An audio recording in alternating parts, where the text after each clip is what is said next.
Have you ever shot an image of an object with a bright region and nearby dimmer regions, and found yourself struggling to bring out the detail within that object, especially as you move toward the brighter areas?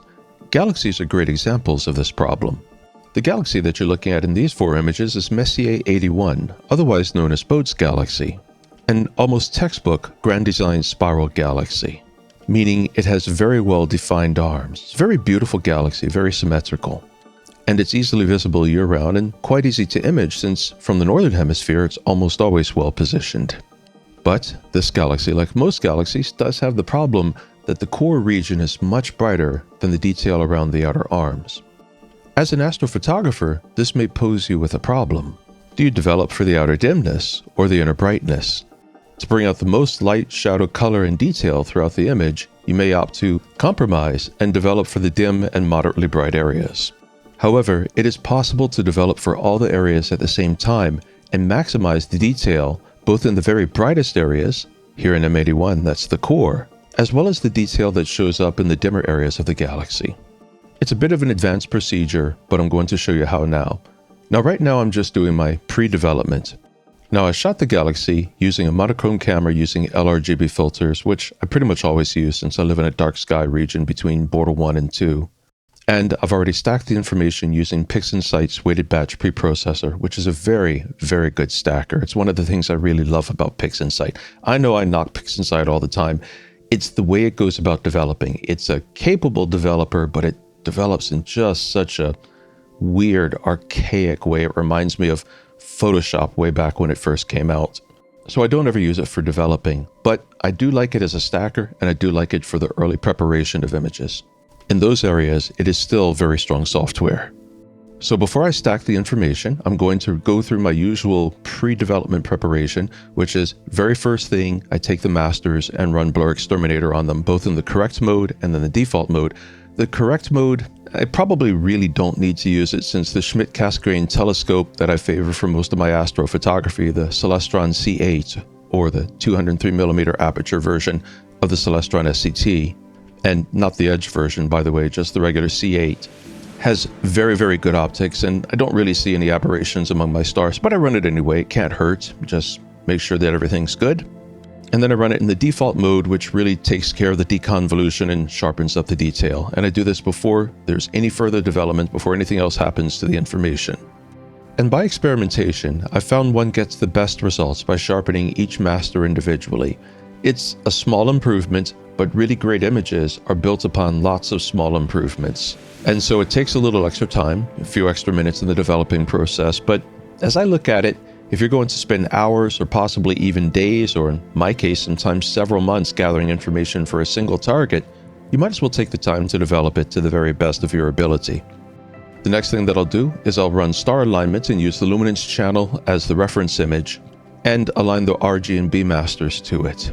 Then I run a statistical analysis on the RG and B information in preparation to use linear fit. And in linear fit, I will use the master that was revealed in the statistical analysis to have the highest median as the reference image and run linear fits on the other two images. That color balances them, and it allows me to avoid using software that I honestly consider to be deeply flawed and somewhat gimmicky, frankly, the various photometric color calibration tools in PixInsight. I just use the good old-fashioned linear fit color balancing tool, and it gives me excellent and reliable results every single time. And frankly, it gives me better color. And then I run the channel combination tool to combine the RGB information. And at this point, this is where we get into how to prepare these images for full development, or a development process in which we can take advantage of all the information of this image from the brightest central region of the galaxy to the dimmest outer regions of the galaxy and the very dark space beyond. Now, to really capture and present all the information available in this image, all the sharpness and detail, from the brightest to the dimmest areas, what I'm going to have to do is re-stretch this image 3 times. One stretch will be minimal to accommodate the brightest regions. One stretch will be to the mid-level to accommodate the areas of mid-brightness. That's from about the area just outside the galactic core to near the edge of the arms.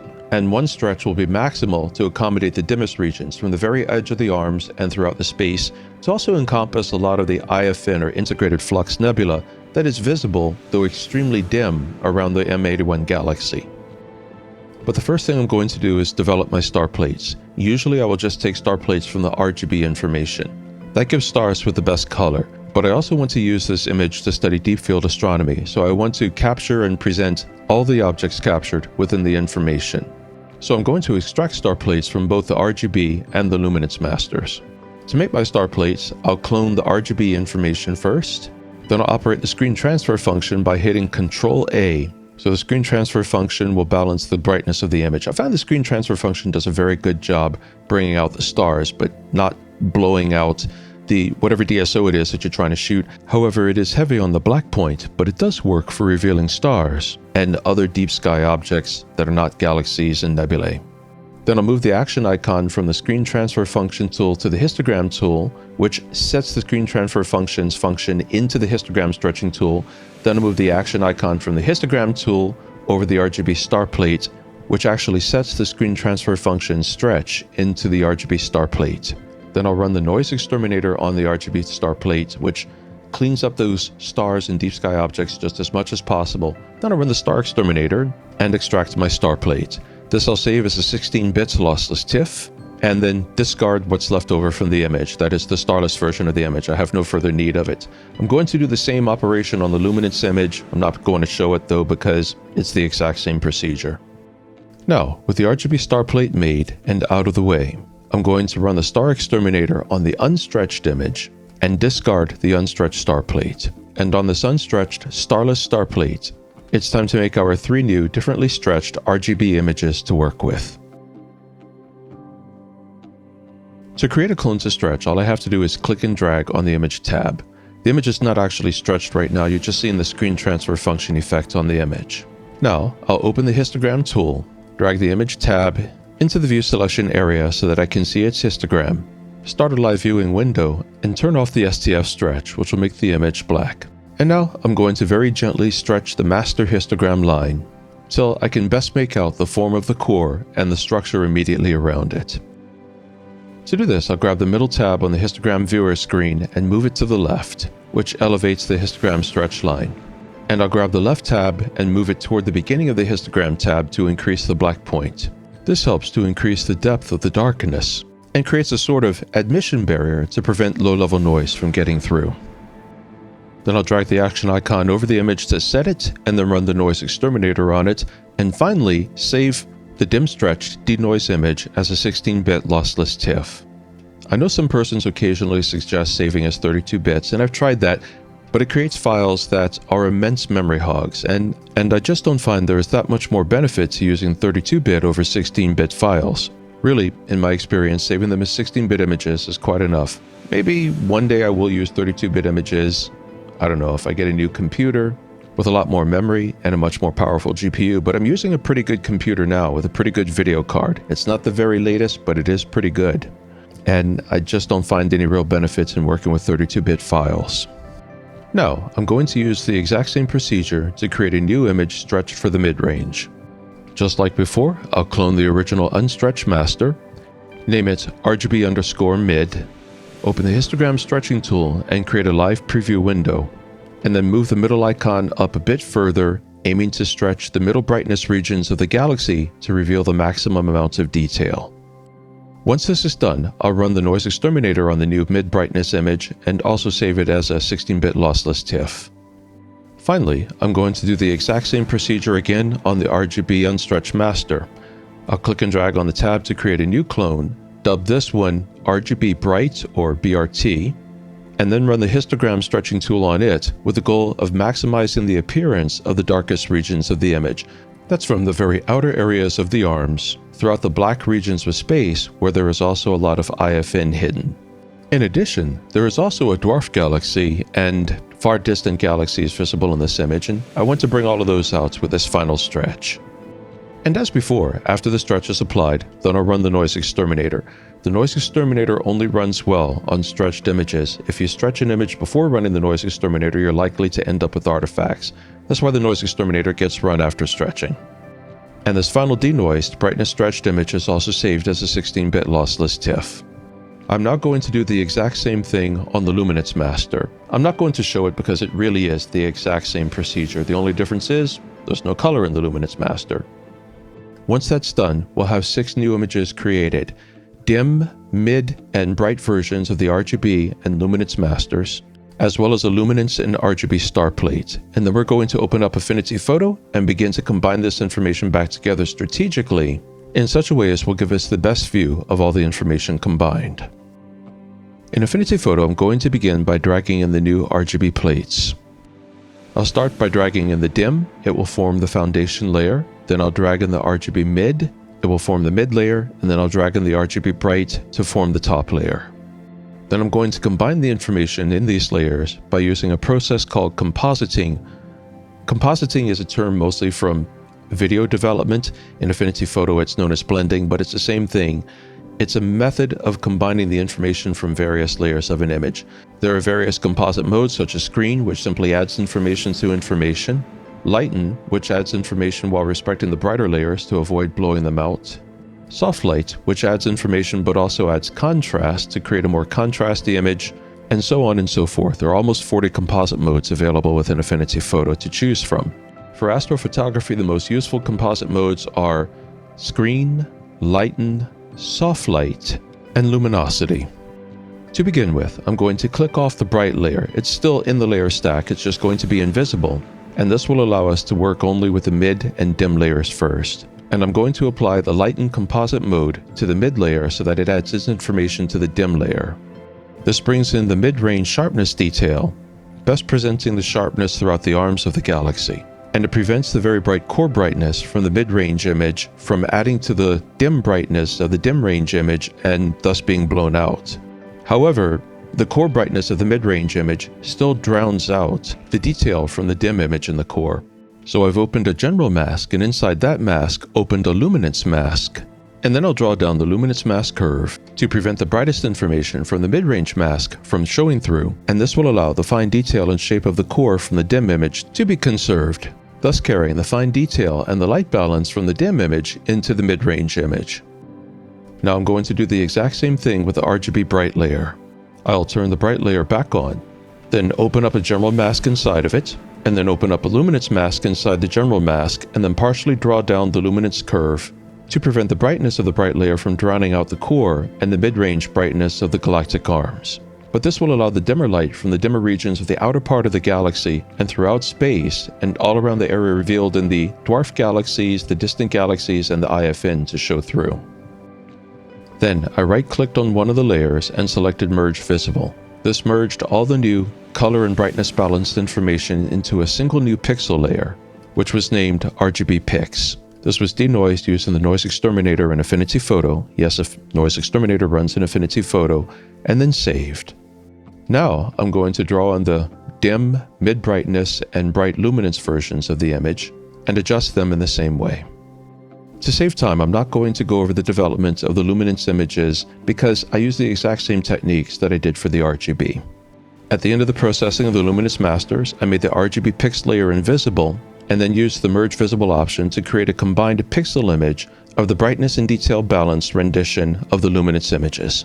At this point in the layer stack, I have grouped all the previous layers that I was editing and made those layers invisible. They're no longer necessary. I'm now only working with the new combined luminance pix and RGB pix layers, and I'm going to blend them together also through compositing. I find that in general, when combining the black and white information from a luminance master to the color information of an RGB master, the luminosity composite mode or blend mode is best. So that's what I'm going to go with. And this is the point where we're really going to get clever. You see, the majority of the sharpness information is hidden away in the dim and mid-brightness images because light carries information. Thus, it is the regions of the galactic arms at mid-brightness and the region of the galactic core at brighter brightness where most of the information can be found. And thus, that is where most of the details, such as the gas in the galactic arms, can be found. However, the brightness of the galaxy tends to wash out those faint traces of fine detail that defines the gases from the galactic arm. But you know what? We can get that back through the magic of frequency separation.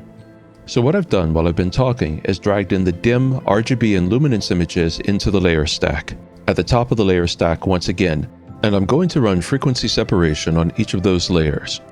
And each time I run it, I'm going to discard the low frequency information. That's where color and brightness is found. We don't need that now, but I'm going to save the high frequency information. And I'll give them each a designation like dim RGB and dim L, just to help me remember what these layers do. Then I'm going to make the galaxy information invisible and use merge visible to merge the high frequency information from the L and the RGB dim layers, creating a new single LRGB dim high frequency layer. And I'll just delete the separate L and RGB dim high frequency layers.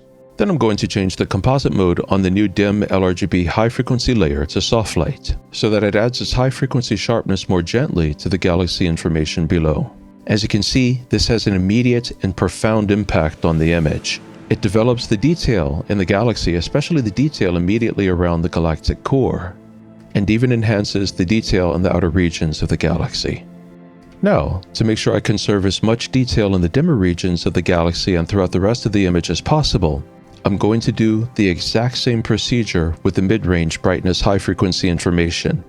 I'll drag in the mid-range brightness RGB and L images, use the frequency separation tool to separate them into their low and high frequency components and delete the low frequency components, and then merge the L and RGB mid-range high frequency information into a single new layer, and composite that layer to the combined information using the soft light composite mode.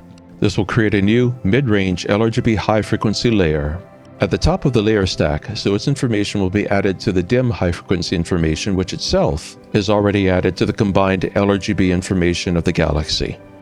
Even using the soft light composite mode, the addition of the mid-range high frequency information to the dim high frequency information will have an overly strong effect, but it's easily mitigated just by adjusting the opacity of the mid-range high frequency information. After a moment of experimentation, 63% or about 2/3 conservation of the mid-range high frequency information seems to do the trick best. The high frequency information from the low and mid-range layers is further refined by running synergistic sharpening on them. I provided a link to another video that I've made on synergistic sharpening, but it is a process of blending the various strong sharpening tools within Affinity Photo so that they act collaboratively with one another and give the best possible outcome. It begins by adding the unsharp mask to the high frequency information and adjusting it, then the clarity tool over the unsharp mask layer, and then the high pass filter over the clarity tool layer. Because there is a lot of dark area in this image, however, these tools can have the deleterious effect on an image of making the dark regions crunchy, because dark regions do not contain as much information, and areas where there is not much information are subject to, you might think of it as over-interpretation by sharpening tools. They're not quite sure what they're supposed to be doing in those areas, and they make it crunchy, over-sharpened. I have another video where I demonstrated what crunchiness looks like, and I'll provide a link here. So to mitigate this problem, I simply select all the sharpening tools, hit Ctrl-I to invert their effects, which takes away their effects, and then I select the paintbrush tool and select the color white, and paint over the brighter regions of the image, which is the galactic structure, to bring back the sharpness into that area. I can bring back the sharpness safely into that area because brightness means more information. That's the area where I can push the sharpening the most. One of the final steps is to bring in the levels tool. Well, I'll use the gamma slider to constrict that stray, dim bit of red that is in the space throughout the image.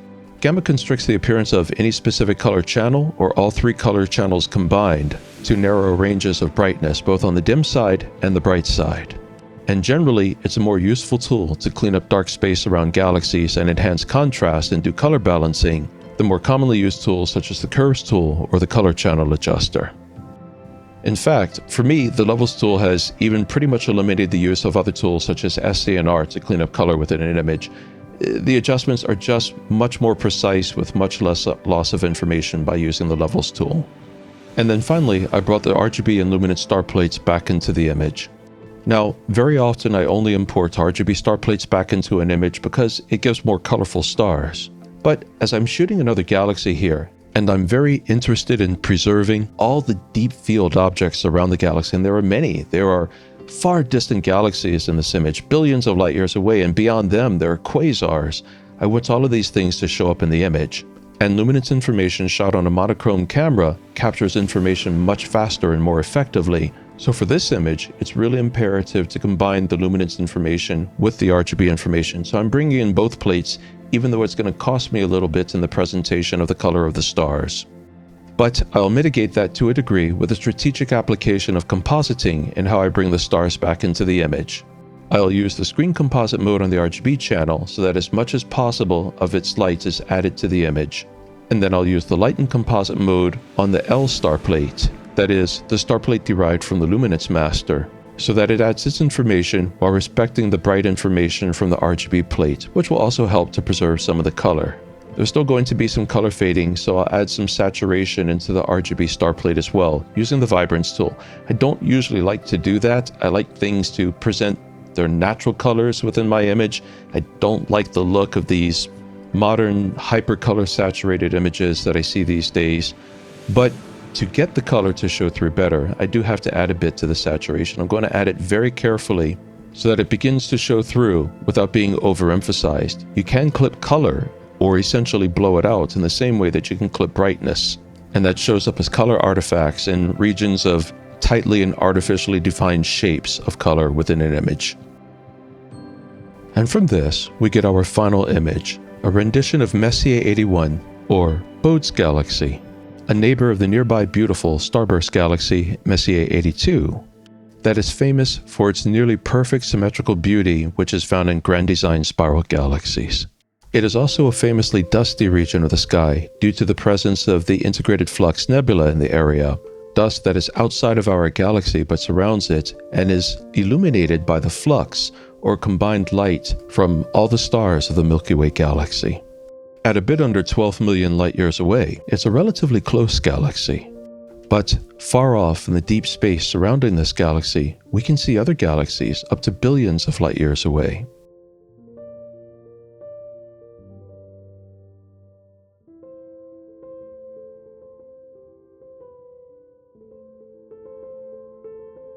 And of course, there is that dusty haze all throughout the dark space around the galaxy, and even contributing to the haze over the galaxy.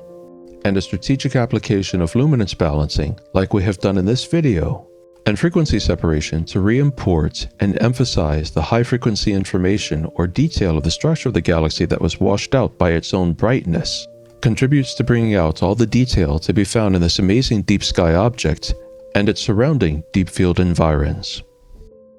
Thank you for watching, and as always, if you have any questions or thoughts, please leave them in the comments section below.